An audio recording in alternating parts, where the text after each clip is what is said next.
मेरे सहयोगी राजीव रंजन का। राजीव, आपसे मैं जानना चाहूंगा, क्योंकि एकनाथ शिंदे का वैसे तो ये धार्मिक दौरा है, लेकिन इसके राजनीतिक मायने बहुत निकाले जा रहे हैं।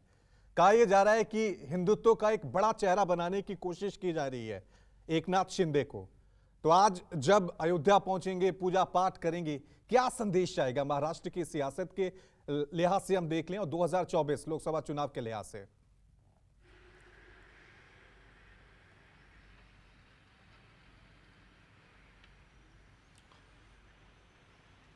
देखिए रवि, सबसे पहली बात तो ये है कि महाराष्ट्र के मुख्यमंत्री एकनाथ शिंदे अयोध्या जो दर्शन के लिए गए हैं उसकी वजह क्या है और अयोध्या से महाराष्ट्र की सियासत का क्या रिश्ता है, पहले ये जानने की ज़रूरत है।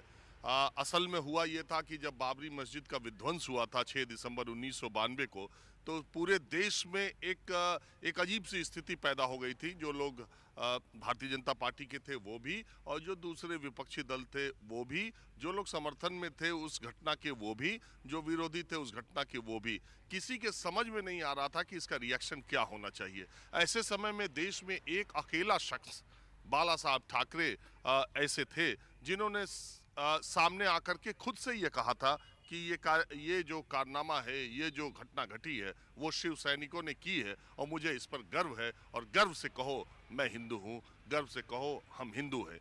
ऐसे समय में जब ये घटना घटी थी, उसके बाद मुंबई के बम ब्लास्ट भी हुए थे, आपको पता है। लेकिन जो जिस घटना को लेकर के बाला साहब ठाकरे ने जो आक्रामक रुख अपनाया था, वही लिगेसी, वही उत्तराधिकार पाने की तड़प जो एकनाथ शिंदे में है, वो उनको अयोध्या लेकर के आई है। वो ये दिखाना चाहते हैं कि बाला साहब ठाकरे की पार्टी के ज़्यादातर विधायक उनके साथ नहीं है, विचारधारा भी उन्हीं के साथ है, और असल शिवसेना भी वही है। चुनाव आयोग ने फैसला भी दिया है।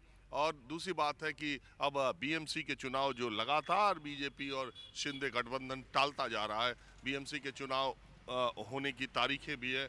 अब वो कब होगा, अभी तो बारिश के बाद ही कहा जा रहा है, लेकिन वो टाला जा रहा है जानबूझ करके, ऐसा सूत्रों के मुताबिक जानकारी है।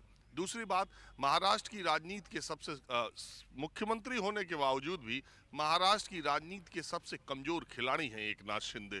अब उनको अथॉरिटी पाने के लिए, अब उनको अपना जोर दिखाने के लिए, महाराष्ट्र में आपको पता है शिवसेना एक तरफ है, एनसीपी एक तरफ है, कांग्रेस एक तरफ है, बीजेपी सबसे बड़ी पार्टी है। ऐसे में एकनाथ शिंदे जो पांचवी शक्ति के तौर पर है, वो सबसे कमजोर कड़ी है, और वही मुख्यमंत्री है, ये भी सच है।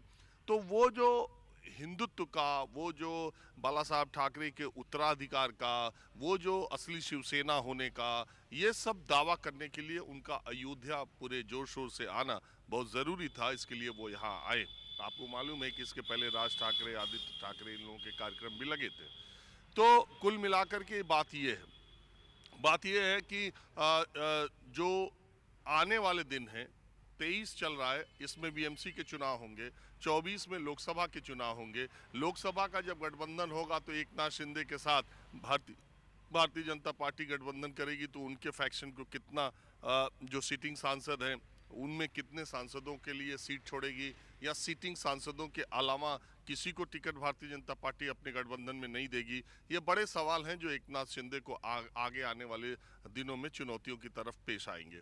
तो मेरे समझ से लगता यह है कि उन्होंने अपनी एक पहचान, अपने हिंदुत्व की, अब सिर्फ पार्टी पाने से नहीं होता है, उसकी विचारधारा और उसके हिंदुत्व की बात और बाला साहब के विरासत की बात को करने के लिए वो।